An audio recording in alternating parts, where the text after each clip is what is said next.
প্রতিটা ম্যাচ, প্রতিটা মুহূর্ত, জয়ের উল্লাস, হারের নীরবতা, মাঠের খেলা, টেবিলের খেলা, আবেগ, অ্যাকশন আর বিশ্লেষণ। খেলা যেমন, খবরটাও ঠিক তেমন গরমাগরম। Welcome to Star Play. সাথে আছি আমি ডায়ানা জারিন। শুরুতেই শিরোনাম। বিশ্বকাপ ইস্যুতে আসিফ নজরুলকে মিথ্যুক বললেন কোচ সালাউদ্দিন। দাবি টুর্নামেন্ট না খেলার শোকে কোমায় ছিলেন দুই ক্রিকেটার।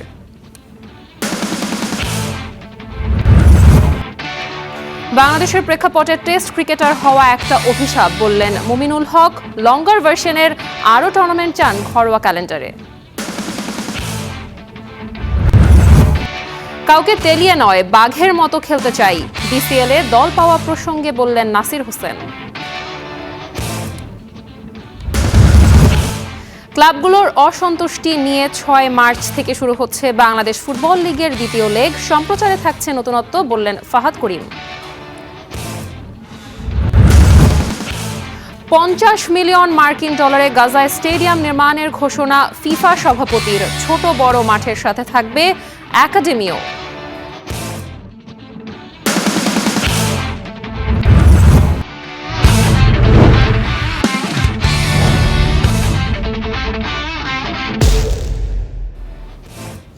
বিশ্বকাপ ইস্যুতে এবার বোমা ফাটালেন টাইগারদের সিনিয়র সহকারী কোচ মোহাম্মদ সালাউদ্দিন। প্রশ্ন তুলেছেন সাবেক যুব ও ক্রীড়া উপদেষ্টা আসিফ নজরুলের নৈতিকতা নিয়ে। সালাউদ্দিনের মতে ক্রিকেটারদের আবেগ নিয়ে ডাহা মিথ্যাচার করেছেন আসিফ নজরুল। যে ইস্যুতে একাধিক ক্রিকেটার মানসিকভাবে ভেঙেও পড়েছিলেন, দাবি এই অভিজ্ঞ কোচের। আমি স্পষ্টভাবে জানিয়ে দেই, এই যে সিকিউরিটি রিস্কের কথা বিবেচনা করে ভারতে বিশ্বকাপ না খেলা, এটা আমাদের সরকারের সিদ্ধান্ত। কোনো রিগ্রেট প্রশ্নই আসে না। বাংলাদেশের ক্রিকেট আমাদের কি সিদ্ধান্ত নিয়েছে বাংলাদেশের ক্রিকেট খেলোয়াড়রা, ক্রিকেট বোর্ড। উনি একেবারে এমন মিথ্যা কথা বলছে, আমার বিশেষ করে আমি তো নিজেও টিচার মানুষ, টিচাররা তো একটু মিথ্যা কথা একটু কম বলে, কারণ উনি খাড়ার উপরে এরকম মিথ্যা কথা বলবে এটা আসলে আমি ভাবতে পারতেছি না। সপ্তাহ তিনেক না পেরুতেই সাবেক অন্তর্বর্তীকালীন সরকারের যুব ও ক্রীড়া উপদেষ্টার ১৮০ ডিগ্রি অ্যাঙ্গেলের ইউটার্ন। অথচ শুরুতে কি দম্ভবরেই তিনি বলেছিলেন টাইগারদের বিশ্বকাপ না খেলা ছিল পুরোপুরি সরকারের সিদ্ধান্ত। অবশ্য অবস্থার বেগতিক দেখে গেল ১১ ফেব্রুয়ারি নিজের ভেরিফাইড পেজে তার ডবল স্ট্যান্ডের ব্যাখ্যাও করেছিলেন আসিফ নজরুল। কিন্তু ক্ষোভের অনল ততক্ষণে ছড়িয়ে গেছে চারিপাশে। সরকারি সিদ্ধান্তকে ক্রিকেটারদের সিদ্ধান্ত বলে চাপিয়ে দেওয়ার বিষয়টি মোটেও ভালোভাবে নেয়নি কেউই। এই ইস্যুতে আসিফ নজরুলের নৈতিকতা নিয়েও প্রশ্ন তুলেছেন টাইগারদের সিনিয়র সহকারী কোচ। এইভাবে আর ইউটার্ন নিবে, উনি একটা শিক্ষক মানুষ, ঢাকা ইউনিভার্সিটির শিক্ষক উনি, একটা আমার দেশের সর্বোচ্চ বিদ্যাপীঠের একজন মানুষ, উনি এইভাবে মিথ্যা কথা বলবে এটা আসলে আমরা আসলে মানতে পারতেছি না। মানাটা আসলে কিভাবে মানবে এটা আমার বলার মতো না, যে উনি কি বলে আসলো আর উনি এসে কিভাবে ইউটার্নটা নিল। দেশের স্বার্থে সরকারি সিদ্ধান্ত মেনে নিতে দ্বিমত ছিল না ক্রিকেটার কিংবা কোচিং স্টাফ কারোই, কিন্তু ক্রিকেটারদের সঙ্গে অ্যাপ্রোচের ধরন নিয়ে প্রশ্ন তুলেছেন সালাউদ্দিন। এখন আমি দেশের স্বার্থে আমিও অনেক কিছু স্যাক্রিফাইস করতে রাজি আছি, ছেলেরাও রাজি আছে, বাট আমি কি ছেলেটার উপরে হাতটা বুলাই দিছি, বাবা তোমরা খেলতে পারতেছো না, এই কারণে একটু সুন্দরভাবে কমিউনিকেশন করে আমার মনে হয় তাহলে কি অনেক কিছু মানা যায়। কারণ দিন শেষে তো শুধু আর্থিক বলেন, স্টারাজ বলেন, অনেক কিছু এখানে ম্যাটার করে। ঠিক আছে, আমাদের ওদের পাশে থাকাটা খুব বেশি জরুরি ছিল। বিশ্বকাপ খেলা যে কারোর জন্যই স্বপ্ন, দীর্ঘ একটা পরিকল্পনা, সঙ্গে অপেক্ষার অবসানও। কিন্তু টুর্নামেন্টের এত কাছে এসেও সেখানে অংশগ্রহণ না করার সঙ্গে দায়টাও চাপিয়ে দেওয়ার চেষ্টা। সে সময় কেমন ছিল ক্রিকেটারদের মানসিক অবস্থা?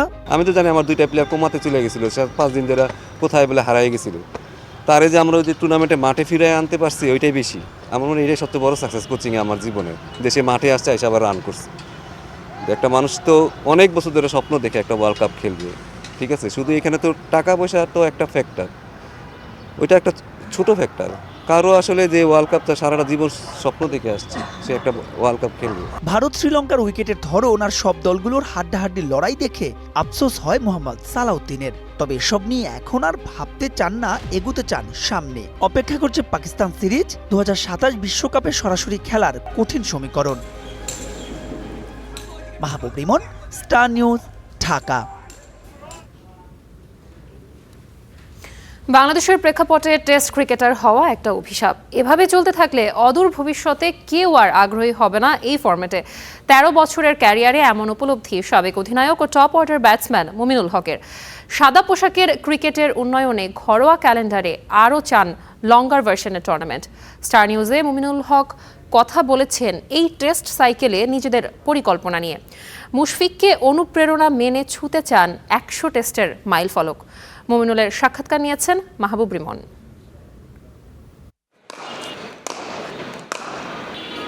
হুক, পুল, শ্যাডো, নিজেকে ঝালিয়ে নেয়া না, টেস্ট ক্রিকেটারের তকমা পাওয়া মুমিনুলের এই প্রস্তুতি পাকিস্তানের বিপক্ষে আসন্ন টেস্ট সিরিজের জন্য নয়, বিসিএল এর ওয়ানডে ফরম্যাটের জন্য।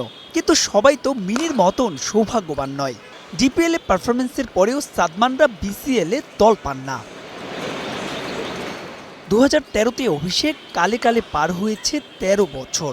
কিন্তু ক্রিকেটের দেশে সাদা পোশাকের মতোই বিবর্ণ শুধু আভিজাত্যের ফর্মের খেলা ক্রিকেটারদের মান। মুমিনুলের ক্ষোভ তাই স্পষ্ট। যারা শুধু টেস্ট খেলবে তারা 5-6 মাস একটা টেস্ট ম্যাচের জন্য ওয়েট করবে, এটা আমার কাছে মনে হয় খুব একটা ভালো চিন্তা না। এটা আপনি এইভাবে যদি চিন্তা করেন, আপনি একটা প্লেয়ারের ক্যারিয়ার আপনি হয়তো ধ্বংসের দিকে নিয়ে যাচ্ছেন। তো এটা আমার কাছে মনে হয় যে এইসব বিষয় নিয়ে চিন্তা করা উচিত। কারণ না আপনি অ্যাটলিস্ট 7 মানকে যদি আপনার 7 মান হয়তো আজকে 7 মান এই জায়গায় মানে 7 মান এই জায়গায় বুক করতেছে জিনিসটা, তো এইটা একটা বাজে এক্সাম্পল হিসেবে তৈরি হবে আমাদের দেশে। সাদমান কিন্তু ডিপিএল খুবই ভালো করেছে। আপনি খেলার না গেলেন টিমের সাথে, কারণ ওকে দেখে আরেকটা যারা নতুন প্লেয়ার যারা আসবে, যারা নিউ 19 এই টিমে যারা খেলে আসবে, 19 থেকে যারা আসবে 17, তারা কিন্তু কোনোভাবে স্বপ্ন দেখবে না। অন্যান্য দেশে যেমন স্বপ্ন দেখে যে আমি টেস্ট প্লেয়ার হবো, এই দেশে স্বপ্ন দেখা মানে একটা অভিশাপ। আর আপনি টেস্ট খেলবেন 5 মাস পরে, তারপর আপনি 5 মাস খেলার পর আপনি একটা টেস্ট ম্যাচ খেলবেন, আল্লাহ না করে আপনি খারাপ খেলবেন, পর সিরিজে আপনি টিমে নাই। আপনারা সবশেষ টেস্ট খেলেছেন আয়ারল্যান্ডের সঙ্গে নভেম্বরে। টাফ কিনা আসলে মাইন্ডসেটটা ধরে রাখে এত লম্বা একটা সময়? না, এটা হয়তো 6-7-5-6 বছর আগে আমার জন্য ডিফিকাল্ট ছিল। এখন আল্লাহর মধ্যে ওই জায়গায় আর নাই, যে মানুষ যত বড় মানে বয়স যত হবে, যত ম্যাচিউর হবে, তখন জিনিসগুলো সুন্দর করে হ্যান্ডেল করতে পারবে। গেল বছর বিসিএলটা হলো না, এবার বিসিএলটাও আসলে ওয়ানডে ফরম্যাট হচ্ছে। টেস্ট 4 দিনের ফরম্যাটটা কবে হবে জানি না। আমাদের ঘরোয়া ক্রিকেটে একটাই ফরম্যাট আছে, এনসিএল, লঙ্গার ভার্সনের যদি কথা বলি। মানে এইখানেও কি আসলে ক্রিকেটাররা আরেকটা নতুন টুর্নামেন্ট, যেহেতু আমরা জানি যে ডিপিএল এর পরে লম্বা একটা সময় কিন্তু গ্যাপ থাকে। হ্যাঁ, আপনি বিসিএল এর কথা যেটা বললেন, যে এই যে বিসিএল হচ্ছে, আবার আমি জানি না টেস্ট সিরিজের আগে কোনো ওয়ানডে আপনার 4 ডে খেলা হবে কিনা, কোনো আপনার লাল বলে প্র্যাকটিস করতে পারবো না। যদি হয় আল্লাহর মধ্যে, আমার কাছে মনে হয় বেটার হয়। আর বেটার হয় কারণ কি, আমাদের টেস্ট সিরিজের আগে যে একটা লাল বলের টুর্নামেন্ট খেলতে পারি, অথবা 4 ডে যদি একটু বেশি হয়, তাহলে একটা প্লেয়ারের জন্য অনেক ভালো হয় জিনিসগুলো। পাকিস্তানের সঙ্গে সিরিজ নিয়ে যদি একটু ভাবনার কথা বলতে। ভাবনার কথা দেখেন, মানে ওইরকম ভাবনা কোনো কিছু না, জাস্ট আমাদের এই 2টা টেস্ট সিরিজ, 2টা টেস্ট ম্যাচ আছে, আমরা জেতার জন্য খেলবো। এই মানে আমরা আগের কোনো এক্সপেকটেশন বাদ দিয়ে আমরা শুধু আমাদের খেলাটা খেলার চেষ্টা করবো। এটি মুশফিক ভাই প্রথম বাংলাদেশ হিসেবে 100টা টেস্ট খেললো, সেই দৌড়ে মুমিনুলও আছে। মুমিনুল হক কি 100টা টেস্ট খেলতে চান? নিশ্চয়ই এটা একটা সম্মানও বটে। খেলতে তো সবাই চায়, হ্যাঁ, ডিপেন্ড করে আপনার। দেখেন, যে আমি যখন ছোটোবেলাতে ক্রিকেট খেলা শুরু করি, আমি কোনো সময় কল্পনাই করি না আমি এত বছর বাংলাদেশ টিমের এতগুলো টেস্ট ম্যাচ খেলবো, অথবা ওয়ানডে 26 সাথে যাই খেলেছি। আমি কিন্তু লম্বা সময় বাংলাদেশ টিমে এতদিন খেলবো, তারপর 75টা টেস্ট ম্যাচ খেলবো, এটা কিন্তু কোনো সময় কল্পনা করতে। আল্লাহর রহমতে এটা হয়েছে। শুধু আমার কাছে না, ইন্সপিরেশন এটা পুরো বাংলাদেশ ক্রিকেটে যারা আপনার ছোটো থেকে যারা খেলছে, আন্ডার 15, 17, যারা ছোটো থেকে আসছে, তাদের জন্য বিরাট ইন্সপিরেশন হিসেবে কাজ করবে। যে একটা টেস্ট ম্যাচ, 100 টেস্ট ম্যাচ খেলা, এটা নট ম্যাটার অফ জোক বাংলাদেশের মতো এই জায়গায়। জুলাইয়ে পাকিস্তানের বিপক্ষে টেস্ট সিরিজের আগে বিসিএল এর লঙ্গার ভার্সনের টুর্নামেন্ট চান মুমিনুল। তার স্বপ্ন, কেন্দ্রীয় চুক্তির ক্যাটাগরিতেও সঠিক মূল্যায়ন পাবেন টেস্ট ক্রিকেটাররা। মাহবুব রিমন, স্টার নিউজ, ঢাকা। কাউকে তেলানোর ইচ্ছা নেই। যতদিন ক্রিকেট খেলেছি বাঘের মতো খেলেছি। বিসিএলে দল না পাওয়া প্রসঙ্গে এমনটাই জানিয়েছেন নাসির হোসেন। কাউকে ফোন না দেওয়া কিংবা চেহারা সুন্দর না বলেও নিয়েছেন মজা। সেই সাথে আক্ষেপ ছিল বিপিএলের এখনও 75% টাকা পাননি এই ক্রিকেটার। একসময়ের নাম করা ফিনিশার, জাতীয় দলের ভরসার নাম, সেই নাসির হোসেন এখন ঘরোয়া লিগেও পাচ্ছে না দল। কি কারণ জানেন না নিজেও। কণ্ঠে একটা হতাশা আর আক্ষেপ। সামনে একটা টুর্নামেন্ট শুরু, এখানে আপনার নামটা আমরা দেখতে পাইনি। আসলে কি পরিকল্পনা করে আগাচ্ছেন সামনে? এখন আমার নামটা যে কেন নাই সেটা তো আমিও জানি না। হয়তো বা চেহারা খারাপ হয়ে গেছে মনে হয়, বা ফোন টোন কাউরে দেই নেই, সে কারণে হইতে পারে। আর কি বলবো, এটা নিয়ে তো আসলে বলার কিছু নেই। এটা তো আমার হাতে নাই। যদি আমার হাতে থাকতো তাহলে আমি বলতে পারতাম, বা এটা যাদের হাতে আছে, যারা এই টিমটা করছে বা সিলেক্ট করছে, তারা হয়তো বা ভালো বলতে পারবে। বাট বললে তবে অনেক কিছুই বলা যায়, বাট আমি এখন বলতে চাচ্ছি না, যেহেতু আরও 4-5 বছর খেলবো, আমার খেলার ইচ্ছা আছে আর কি। বিসিএলে দল না পাওয়া প্রসঙ্গে নিজেই করেছেন মজা, কাউকে তেলিয়ে দলে জায়গা করে নিতে চান না বলেও দিয়েছেন স্পষ্ট বার্তা। আমি আগে যোগাযোগ করিনি কখনো কোনো কাজ। আক্ষেপ না ভাই, আমার কাউরে তেলানোর অভ্যাস নেই। যতদিন খেলছি বাঘের মতো খেলছি, কাউরে তেলায় খেলতে চাই না আর খেলবো না। সবশেষ বিপিএলে খেলেছেন ঢাকার হয়ে, সেখানেও পেমেন্ট বকেয়ার অভিযোগ এনেছেন নাসির। আক্ষেপ না ভাই, এখানে আসলে আমার কাছে মনে হয় যে যাদের পকেটে টাকা নেই তাদের টিম করা উচিত না। আমি জানি না এদেরকে কি চিন্তা করে টিম দেয়, কারণ এটা তো শুধু বাংলাদেশের কি বলে, এটা মান সম্মান নষ্ট হচ্ছে না, এটা পুরা মানে আমাদের পুরো দেশেরই মান সম্মান নষ্ট হচ্ছে। কারণ এখানে ফরেন প্লেয়াররা আসে, কারণ এরা যায় বিদেশে যায়, বিভিন্ন টাইপের কথাবার্তা বলে, বাংলাদেশের পেমেন্ট খারাপ, বাংলাদেশের টিম খারাপ, এই খারাপ। তো আলটিমেট এর আগে বিসিবিরে মানে কাকে টিম দিচ্ছে এটা ভালো করে ইনশিওর করে টিম দেওয়া উচিত। নিজের শোরুম বি পজিটিভ উদ্বোধন করতে এসে এসব কথা বলেন নাসির। Mamunur Rashid, Star News, Dhaka. টি-20 বিশ্বকাপে না খেললেও দ্রুতই আন্তর্জাতিক ক্রিকেটে ফিরছে বাংলাদেশ। টাইগারদের বিপক্ষে 3 ম্যাচের ওয়ানডে সিরিজ খেলতে আগামী মাসে বাংলাদেশ আসছে পাকিস্তান। শুক্রবার সিরিজটির পূর্ণাঙ্গ সূচি প্রকাশ করেছে বাংলাদেশ ক্রিকেট বোর্ড। সবকিছু ঠিক থাকলে 9 মার্চ ঢাকায় পা রাখবে সালমান আলী আঘার দল। প্রথম ওয়ানডে অনুষ্ঠিত হবে 11ই মার্চ, দ্বিতীয় ওয়ানডে 13 মার্চ এবং 15ই মার্চ অনুষ্ঠিত হবে সিরিজের শেষ ম্যাচ। সবকটি ম্যাচই অনুষ্ঠিত হবে মিরপুর শেরেবাংলা ক্রিকেট স্টেডিয়ামে দুপুর 2:15 থেকে। গত বছরের জুলাইয়ে ঘরের মাটিতে পাকিস্তানের বিপক্ষে দ্বিপাক্ষিক সিরিজ খেলেছিল বাংলাদেশ। সেই সিরিজে হেরে যায় টাইগাররা। 2-1 ব্যবধানে জিতেছিল সফরকারীরা। এর আগে পাকিস্তান সফরে গিয়ে বাংলাদেশ হোয়াইট ওয়াশ হয়েছিল 3-0 ব্যবধানে হেরে। চলতি বছর আইসিসির মেগা ইভেন্টের বাইরে 9টি দ্বিপাক্ষিক সিরিজ খেলার কথা আছে বাংলাদেশের।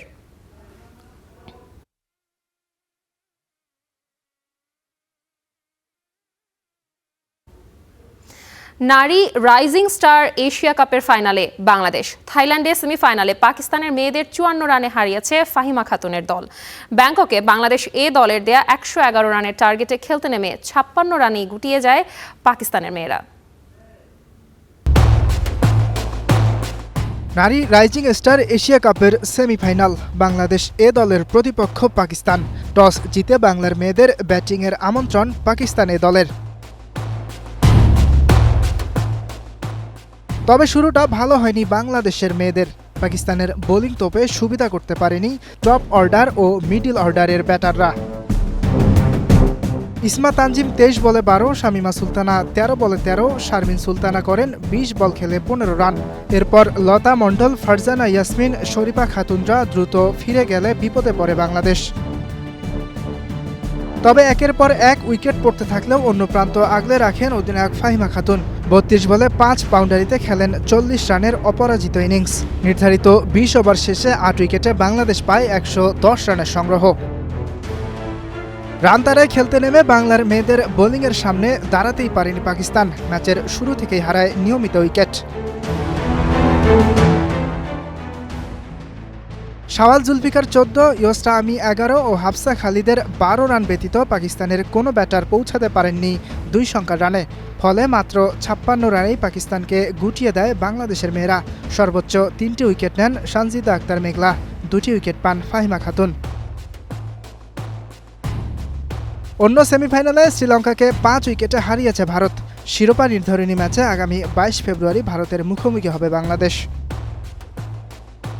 ইয়াসির আরাফাত সবুজ, স্টার নিউজ। টি-20 বিশ্বকাপের সুপার 8-এ একই গ্রুপে ভারত, ওয়েস্ট ইন্ডিজ, সাউথ আফ্রিকার সঙ্গে যোগ হয়েছে জিম্বাবুয়ে। আর তাতে সেমিফাইনালের আগেই বিদায় নিতে পারে 2 বড় দল। আর তুলনামূলক সহজ গ্রুপ থেকে কোনো দল পেয়ে যেতে পারে শেষ 4-এর টিকিট। আরও বড় বিতর্ক হোম অ্যাডভান্টেজ নিয়ে। সহ আয়োজক শ্রীলঙ্কা গ্রুপ পর্বে ভালো খেললেও পূর্ব নির্ধারিত সূচির কারণে সেমিফাইনাল খেলতে যেতে হতে পারে অন্য ভেন্যুতে। প্রশ্ন উঠছে, তাহলে ঘরের মাঠের সুবিধা কোথায়? টি-20 বিশ্বকাপের সুপার 8 পর্বের গ্রুপ বিন্যাস নিয়ে ব্যাপক সমালোচনার মুখে ইন্টারন্যাশনাল ক্রিকেট কাউন্সিল। কারো জন্য পথ হয়েছে পানির মতো সহজ, আবার কাউকে পাড়ি দিতে হবে পাহাড় সম বাধা। আইসিসি প্রথম পর্বের 4 গ্রুপ থেকে সেরা 2 দলকে আগেই নির্দিষ্ট স্লটে রেখেছিল।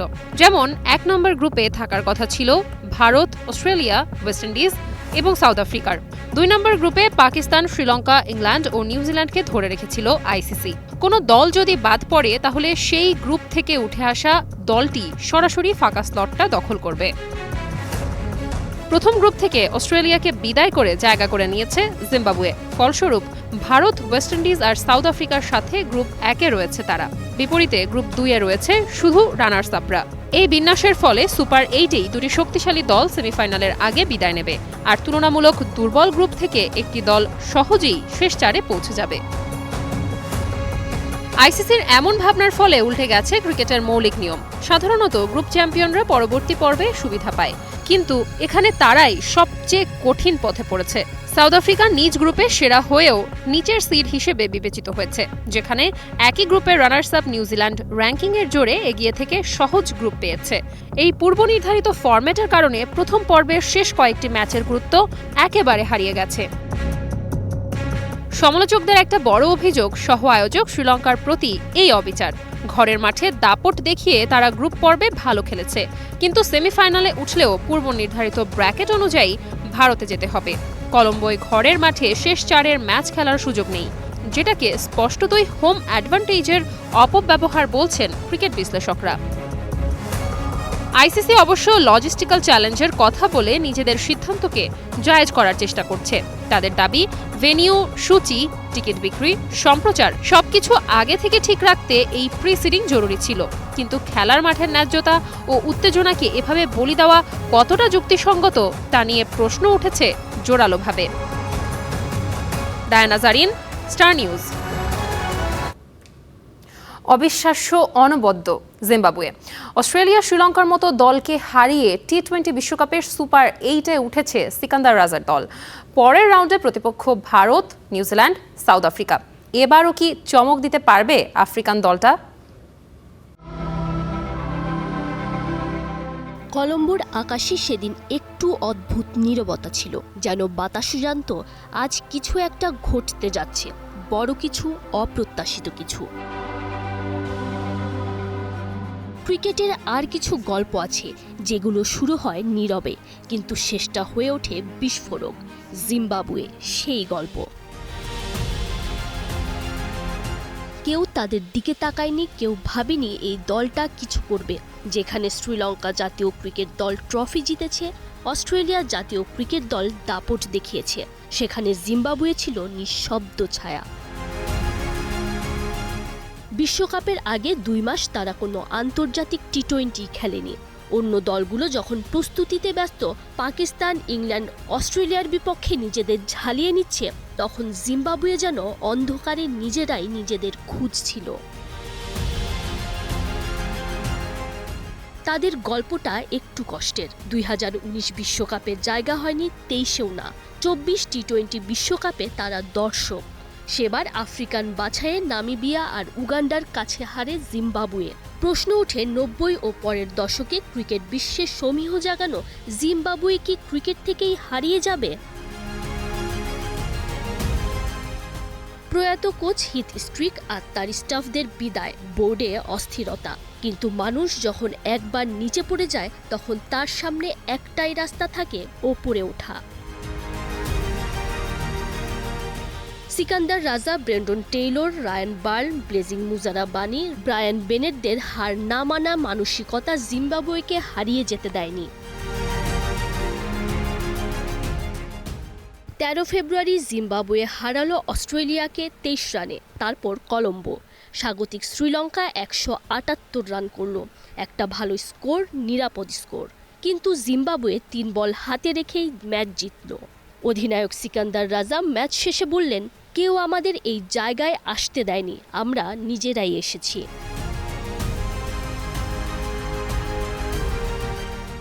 কেউ বলবে ভাগ্য, কিন্তু ভাগ্য কখনো একা আসে না, তার সাথে দরকার হয় সাহস। সুপার 8-এ তাদের সামনে নতুন challenge, Bharat, New Zealand, south Africa. বড় দল, শক্তিশালী দল, কিন্তু এখন জিম্বাবুয়ে আর ভয় পায় না। রাজা বলছেন 3 ম্যাচের মধ্যে যদি 2টাই জিতে কে জানে কি হতে পারে। মানুষ অসম্ভবকে বিশ্বাস করতে ভালোবাসে। জিম্বাবুয়ে সেই অসম্ভবের গল্প লিখছে, উঠে দাঁড়ানোর গল্প, আন্ডারডগের গল্প। ক্রিকেটের সবচেয়ে আকর্ষণীয় গল্পগুলো সবসময় আন্ডারডগরাই লিখে। Tanzim Mushik, Star News. যুদ্ধবিধ্বস্ত গাজায় $50 মিলিয়ন ব্যয়ে একটি আধুনিক স্টেডিয়াম নির্মাণ করবে ফিফা। সাথে থাকবে একটি ফুটবল একাডেমিও। একই প্রকল্পের আওতায় 50টা ছোট ফুটবল মাঠ ও 5টি পূর্ণাঙ্গ মাঠও নির্মিত হবে। ইউনাইটেড স্টেটস ইনস্টিটিউট অব পিসে বসে এই ঘোষণা দেন ফিফার প্রেসিডেন্ট জিয়ান্নি ইনফান্তিনো। গাজার আকাশে আজও ধোঁয়া ওঠে, ধ্বংসস্তূপের মাঝে ছোট ছোট পায়ের ছাপ পড়ে, কিন্তু কোনো মাঠ নেই। যুদ্ধের আগুনে পুড়ে গেছে সব। যেখানে একসময় শিশুরা ফুটবল নিয়ে ছোটাছুটি করত, সেখানে এখন শুধু ভাঙা ইট কাটার নীরব কান্না। মায়েরা সন্তানদের জন্য স্বপ্ন দেখতে ভুলে গেছেন, বাবারা আর বলতে পারেন না চলো মাঠে যাই। গাজা যেন এক বড় ক্ষত, যার রক্ত এখনো থামেনি। হঠাৎ করেই সেই অন্ধকারে একটা আলো জ্বলে উঠল। ওয়াশিংটন ডিসির ইউনাইটেড স্টেটস ইনস্টিটিউট অব পিসের সুনিবিড় হল ঘরে বসে আছেন ফিফা সভাপতি জিয়ান্নি ইনফান্তিনো। চারপাশে বিশ্বের নেতৃবৃন্দ। শান্তির প্রত্যাশায় নবগঠিত বোর্ড অব পিসের প্রথম বৈঠক, আর সেখানেই তিনি উঠে দাঁড়ালেন, গলায় গভীর আবেগ, চোখে একটা স্বপ্ন। $50 মিলিয়ন ব্যয়ে গাজায় একটি আধুনিক ফুটবল স্টেডিয়াম তৈরি করবে ফিফা। ধারণ ক্ষমতা হবে 20 থেকে 25,000 দর্শকের। শুধু স্টেডিয়াম নয়, একটি ফিফা একাডেমিও গড়ে উঠবে, যেখানে গাজার তরুণরা প্রশিক্ষণ নেবে, স্বপ্ন দেখবে, বড় হবে। হলঘরে নীরবতা, তারপর হালকা গুঞ্জন। ইনফান্তিনো থামলেন না। তিনি বললেন, পুনর্গঠন মানেই শুধু ঘরবাড়ি, স্কুল বা হাসপাতাল নয়। পুনর্গঠন মানে মানুষের আশা ফিরিয়ে আনা, আবেগ ফিরিয়ে আনা, বিশ্বাস ফিরিয়ে দেয়া। আর ফুটবল হতে পারে সেই ইতিবাচক শক্তির সবচেয়ে বড় উৎস। তার কথা শেষ হওয়ার আগেই আরেকটা ঘোষণা এলো। ডোনাল্ড ট্রাম্প উঠে দাঁড়িয়ে বললেন, যুক্তরাষ্ট্র গাজার পুনর্গঠনে $10 বিলিয়ন সহায়তা দেবে। অন্যান্য দেশগুলো একে একে হাত বাড়িয়ে দিল, কেউ অর্থ, কেউ আন্তর্জাতিক স্থিতিশীলতা মিশনে সেনা পাঠানোর প্রতিশ্রুতি। আরও আছে, সংবাদ সংস্থা এপি জানিয়েছে একই প্রকল্পের আওতায় 50টি ছোট ফুটবল মাঠ আর 5টি পূর্ণাঙ্গ মাঠও নির্মিত হবে। যেখানে এখন ধুলো আর ধ্বংসস্তূপ, সেখানে একদিন আবার ঘাস গজাবে। সেখানে আবার শিশুরা বল নিয়ে ছুটবে, হাসবে, জয়ের আনন্দে চিৎকার করবে। গাজায় কোনো স্বতন্ত্র জাতীয় দল নেই। 1998 সাল থেকে ফিফা একটি জিনিস স্বীকৃতি দিয়ে আসছে, গাজা ও পশ্চিম তীরের মিলিত ফিলিস্তিনি দলকে। আজ সেই দলের জন্য, সেই শিশুদের জন্য, সেই মায়েদের চোখের জল শুকানোর জন্য ফিফা এগিয়ে এসেছে। ধ্বংসস্তূপের মাঝে একটা ছোট ছেলে, নাম হয়তো আহমেদ, হয়তো ইয়াসিন। তার পায়ের কাছে একটা পুরনো ছেঁড়া ফুটবল। সে হয়তো জানে না আজ ওয়াশিংটনে কি ঘটছে, কিন্তু কাল যখন সূর্য উঠবে, তখন প্রথম ঘাসের চারা গজাবে সেই নতুন মাঠে। সে হয়তো বল নিয়ে ছুটবে, আর সেই ছুটে চলার মধ্য দিয়ে গাজা আবার স্বপ্ন দেখতে শিখবে। তৌহিদুল ইসলাম, স্টার নিউজ। ডিসেম্বরে অবসরের কথা ভাবছেন নেইমার, তবে মাথায় রেখেছেন বিশ্বকাপ। এই বছরটাকে গুরুত্বপূর্ণ মনে করছেন ব্রাজিলিয়ান তারকা। বিস্তারিত কেএম সনের রিপোর্টে। ব্রাজিলিয়ান সেন্সেশন নেইমার ভক্তদের দুই চোখের মণি। এই ফরওয়ার্ড চোটের কারণে ক্যারিয়ারের বেশিরভাগ সময়ই কাটিয়েছেন মাঠের বাইরে। যে ধারাবাহিকতায় 2 মাসের বেশি সময় পর পাউলিস্তা চ্যাম্পিয়নশিপে বছরে প্রথমবারের মতো মাঠে নেমেছিলেন নেইমার। ভেলু ক্লুবের বিপক্ষে সেই ম্যাচে বদলি হিসেবে নেমে পেয়েছিলেন একটি অ্যাসিস্টও, যা দেখে নতুন করে আশা জাগে ভক্তদের মনে। 26 বিশ্বকাপে দেখা যাবে ব্রাজিলিয়ান প্রিন্সকে। একের পর এক চোটের কারণে 2023 সালের অক্টোবরের পর আর ব্রাজিলের জার্সি গায়ে তোলা হয়নি নেইমারের। 2025 সালের জানুয়ারির পর থেকে ম্যাচ খেলেছেন মাত্র 29টি। সাইডলাইনে বসেছিলেন প্রায় 200 দিন। মাঝে কয়েকবার মাঠে ফিরলেও খুঁজে পাননি পুরনো ছন্দ। তবুও 2026 সালের জুনে হতে যাওয়া বিশ্বকাপ সামনে রেখে তার প্রত্যাবর্তন ভক্তদের কাছে বড় আনন্দের খবর। অনেকেই ব্রাজিল কোচ কার্লো আনচেলোত্তির কাছে অনুরোধ জানিয়েছিলেন নেইমারকে যেন বিশ্বকাপ স্কোয়াডে রাখা হয়। তাকে ঘিরে যখন স্বপ্ন বুনছেন সেলেসাওরা, তখন আচমকায় অবসরের ইঙ্গিত দিয়ে চমকে দিয়েছেন এই ব্রাজিলিয়ান সুপারস্টার। কেজ টিভিকে দেওয়া সাক্ষাৎকারে নেইমার বলেন, আমার ভবিষ্যৎ কি হবে আমি জানি না। সম্ভবত ডিসেম্বরেই অবসর নেওয়ার কথা ভাবতে পারি। আমি দিন দিন করে এগোচ্ছি। এই বছরটা খুব গুরুত্বপূর্ণ, শুধু সান্তোসের জন্য নয়, ব্রাজিল জাতীয় দল এবং আমার নিজের জন্য। নেইমারের এমন মন্তব্যে স্বাভাবিকভাবেই দুশ্চিন্তা বেড়েছে সমর্থকদের। তাহলে কি হাল ছেড়ে দিচ্ছেন ব্রাজিলিয়ান তারকা? তবে তার কথাই ইঙ্গিত স্পষ্ট, অবসরের ভাবনাটা বিশ্বকাপের পরেই। তাই ধরে নেওয়াই যায় শেষবারের মতো বিশ্বকাপকে পাখির চোখ করেই এগোচ্ছেন তিনি। হয়তো 2026 বিশ্বকাপই হতে যাচ্ছে নেইমারের শেষবার নিজেকে প্রমাণ করার মঞ্চ। KM Sony, star news. Argentina football অ্যাসোসিয়েশনের সভাপতি ক্লদিও তাপিয়াকে দেশ ছাড়ার ওপর নিষেধাজ্ঞা দিয়েছেন আদালত। কর ফাঁকি ও সামাজিক নিরাপত্তা তহবিলের অবৈধ ব্যবহারের অভিযোগে তাকে 5 মার্চ আদালতে হাজির হয়ে সাক্ষ্য দিতে বলা হয়েছে। আর্জেন্টিনার কর সংস্থা এআরসি এর অভিযোগ অনুসারে মার্চ 2024 থেকে সেপ্টেম্বর 2025 পর্যন্ত এএফএ খেলোয়াড় কর্মচারীদের পেনশন ও করের অর্থ যথাযথভাবে জমা দেয়নি। তাপিয়ার পাশাপাশি এএফএর অন্যান্য কর্মকর্তাদেরও দেশ ত্যাগে নিষেধাজ্ঞা আরোপ করা হয়েছে। গত ডিসেম্বরে পুলিশ এএফএ সদর দপ্তরে অভিযান চালায়। এএফএ দাবি করে এক ব্যবসায়ীর সঙ্গে বিবাদের কারণে এসব অভিযোগ উঠেছে। 2026 বিশ্বকাপের আগে এ ঘটনা ব্যাপক আলোচনা তৈরি করছে।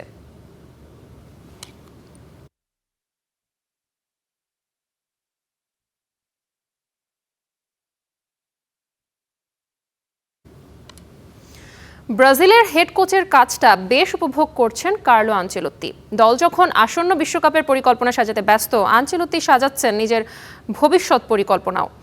নিজেই ঘোষণা দিয়েছেন আরও 4 বছর সেলেসাওদের কোচের দায়িত্বেই থাকতে চান তিনি। AC Milan, Bayern Munich, Real Madrid আর পিএসজির মতো বড় বড় ক্লাবের সাথে কাজ করেছেন কার্লো আনচেলত্তি। গেল বছরের মে মাসে ব্রাজিলের ডাক পেয়ে তার প্রথম আন্তর্জাতিক কোচিং দায়িত্ব গ্রহণ করেন। 2026 সালের বিশ্বকাপে বড় চ্যালেঞ্জের মুখোমুখি হওয়ার আগেই এই মাস্টার মাইন্ড কোচ ভবিষ্যৎ পরিকল্পনা নিয়ে ভাবতে শুরু করেছেন। স্প্যানিশ সংবাদ মাধ্যম মুভিস্টারকে জানিয়েছেন এটি এক ধরনের নতুন কাজ। সত্যি বলতে আমি এতে খুবই মুগ্ধ হয়েছি। আমি মনে করি ব্রাজিলের সঙ্গে আমার চুক্তি আরও 4 বছরের জন্য নবায়ন করব। অর্থাৎ 66 বছর বয়সী এই কোচের পরিকল্পনা হলো 2028 সালের কোপা আমেরিকা এবং 2030 সালের বিশ্বকাপকে সামনে রেখে ব্রাজিলের একটি শক্তিশালী দল গড়ে তোলা। দীর্ঘ বিরতির পর ফিরছে ঘরোয়া ফুটবলের সর্বোচ্চ আসর Bangladesh football league BFL. 6 March শুরু হচ্ছে দ্বিতীয় লেগের খেলা। তবে সূচিতে আবারও রয়েছে দীর্ঘ বিরতি। এমন সূচি নিয়ে হতাশ ক্লাবগুলো, যদিও দ্বিতীয় লেগে মানসম্মত সম্প্রচারের প্রতিশ্রুতি দিয়েছে বাফুফি। প্রথম লেগ শেষে খেলা বন্ধ ছিল 2 মাস। ঘরোয়া ফুটবলের সর্বোচ্চ আসরে প্রথম লেগের পর 2 মাসেরও বেশি সময় পেরিয়ে গেলেও তা এখনও মাঠে গড়ায়নি। বাংলাদেশ ফুটবল লিগে 3 জানুয়ারি ম্যাচ দিয়ে শেষ হয় প্রথম লেগের খেলা। মাঝে পেরিয়ে গেছে 2 মাসেরও বেশি সময়। অবশেষে চূড়ান্ত হয়েছে দিনক্ষণ। 6 মার্চ মাঠে ফিরছে লিগ। লিগের মাঝেই 10 মার্চ শুরু হবে ফেডারেশন কাপ। তবে লিগ শুরু হলেও থাকছে না ধারাবাহিকতা। 31 মার্চ এশিয়ান কাপের বাছাইয়ে বাংলাদেশের শেষ ম্যাচ সামনে রেখে শুরু হবে জাতীয় দলের প্রস্তুতি ক্যাম্প, যে কারণে 2 রাউন্ড শেষে 14 মার্চ থেকে আবারও 27 দিনের বিরতিতে যাবে লিগ। এমন সূচিতে অসন্তোষ প্রকাশ করেছে ক্লাবগুলো। আমরা দেশের যে সার্বিক পরিস্থিতি, সব ক্লাবগুলো কিন্তু আনস্টেবল। কোনো ক্লাবগুলোই কিন্তু ফাইন্যান্সিয়ালি ওই রকমভাবে মানে পরিপূর্ণতা নাই। তো আমার মনে হয় যে যেহেতু লিগটাকে শুরু করতে হচ্ছে, শেষ করতে হবে, সামনের বছরগুলোতে নতুন সরকার আসছে, আমরা গড়তে চাই নতুন করে, তো এই লিগটাকে যত দ্রুত সম্ভব শেষ করার প্রয়োজন ছিল। বিগত দিনে আপনারা দেখেছেন যে হয়তো আমরা প্লেয়ার কল করেছি আগে, কিন্তু ওই প্লেয়ার কিন্তু ক্লাব ছাড়ে নেই। তো সেক্ষেত্রে যদি এরকমই হয়, তো এই ওয়েস্টেজ মানিটার এই জন্য আমি আর মানে টিমের মধ্যে একটা প্রভাব পড়ে। সমালোচনার ঝড় বয়েছে লিগের প্রথম লেগের সম্প্রচারের মান নিয়েও। তবে দ্বিতীয় লেগের সম্প্রচারের মান উন্নয়নের আশ্বাস বাফুফের মার্কেটিং ও ডিজিটাল কমিটির চেয়ারম্যানের। সেকেন্ড লেগে আপনার ডেফিনেটলি সম্প্রচারটা বেটার হবে, কমেন্ট্রি বেটার হবে। আমাদের কিছু লজিস্টিক ইস্যু ছিল যেটা we have already addressed, we are ready for that. আমাদের ইউটিউব চ্যানেলেও খেলা দেখানো হবে। এর বাইরে আমরা এই সেকেন্ড লেগ থেকে একটি পডকাস্ট শুরু করব, যে পডকাস্টটা হবে মূলত একটি রাউন্ড খেলার পরে। এছাড়াও আমরা ম্যাচের শেষে, মানে যেদিন ম্যাচ ডে, একটি ম্যাচ আপডেট ছোট ছোট রিলও ছাড়বো। লিগের পর্দা নামবে 23 মে, আর মাঝে 19 মে অনুষ্ঠিত হবে ফেডারেশন কাপের final. Mushfiqur Rahman, Star News, Dhaka. ভিনিসিয়াসের সাথে ঘটা বর্ণবাদী আচরণে কড়া সমালোচনা করেছেন বায়ার্ন কোচ ভিনসেন্ট কম্পানি। ভিনির উদযাপন নিয়ে প্রশ্ন তোলায় বেনফিকা কোচ হোসে মরিনিও সমালোচনা করেছেন তিনি। বিস্তারিত জানাচ্ছেন ইয়াসির আরাফাত সবুজ। জোসে মরিনিও নিজেই প্রতিপক্ষের সমর্থকদের উদ্দেশ্য করে উদযাপন করেন, অথচ ভিনিসিয়াস ও প্রেস্তিয়ানির বর্ণবাদ ইস্যুতে ব্রাজিলিয়ান তারকার উদযাপন নিয়ে সমালোচনা করছেন। 2010 চ্যাম্পিয়ন্স লিগের সেমিফাইনালে বার্সেলোনাকে হারিয়েছিল মরিনিওর ইন্টার মিলান। বার্সার মাটিতে সেই জয়ের পর স্প্যানিশ ক্লাবটির সমর্থকদের উদ্দেশ্য করে উদযাপন করতে থাকেন মরিনিও, যা নিয়ে বার্সার ফুটবলারদের সাথে তার দ্বন্দ্ব বাধে। ভিনিসিয়াসের উদযাপন নিয়ে সমালোচনা করায় নিজের ক্লাবের ফুটবলারদের দোষ ঢাকতে চাচ্ছেন মরিনিও, যা একদমই পছন্দ হয়নি বায়ার্ন মিউনিখ কোচ ভিনসেন্ট কম্পানির। মারিনিও ভিনির চরিত্র নিয়ে প্রশ্ন তুলেছেন। তিনি ভিনির উদযাপন নিয়ে কথা তুলে তার অভিযোগকে ছোট করার চেষ্টা করেছেন। একজন কোচ হিসেবে এটা ঠিক হয়নি। আমি কোনো পক্ষ নিতে চাই না। আমি জানি মারিনিও ভালো মানুষ, কিন্তু এই ঘটনায় তিনি ভুল করেছেন। চ্যাম্পিয়ন্স লিগের প্লে অফে ভিনিসিয়াসের সাথে হওয়া ঘটনা দেখেছেন কোম্পানি। বায়ার্ন বস মনে করছেন ব্রাজিলিয়ান তারকা কোনো নাটক করেননি। ভিনির সাথে ঘটা বর্ণবাদী আচরণের প্রতিবাদও করেন বায়ার্ন বস। আমি খেলাটা দেখেছি। ভিনি জুনিয়রের প্রতিক্রিয়া একদমই অভিনয় ছিল না। রেফারির কাছে মিথ্যা অভিযোগ করে নিজের ওপর চাপ নিয়ে তার কোনো লাভ নেই। এমবাপ্পে সাধারণত খুব হিসেব করে কথা বলে। সে পরিষ্কার বলেছে সে কি দেখেছে আর শুনেছে। বেনফিকার একজন খেলোয়াড়ও জার্সির ভেতরে মুখ লুকিয়ে কিছু বলছিল। স্টেডিয়ামে কিছু দর্শক বানরের মতো অঙ্গভঙ্গি করছিল। ভিডিওতে সেটা দেখা গেছে। বেনফিকা ও রিয়াল মাদ্রিদের ম্যাচে ঘটা বর্ণবাদ ইস্যুতে তদন্ত শুরু করেছে ইউফা। ঘটনা যদি সত্যি হয় তাহলে বড় শাস্তির মুখে পড়বেন আর্জেন্টাইন ফরওয়ার্ড প্রেস্তিয়ানি। ইয়াসির আরাফাত সবুজ, স্টার নিউজ। দর্শক, খেলাও থামবে না, খবরও থামবে না, কিন্তু আজকে এখন থামতে হবে আমাদের। কিন্তু আমরা ফিরবো আগামীকাল আবারও ঠিক রাত 10টায়। Till then stay with Star play.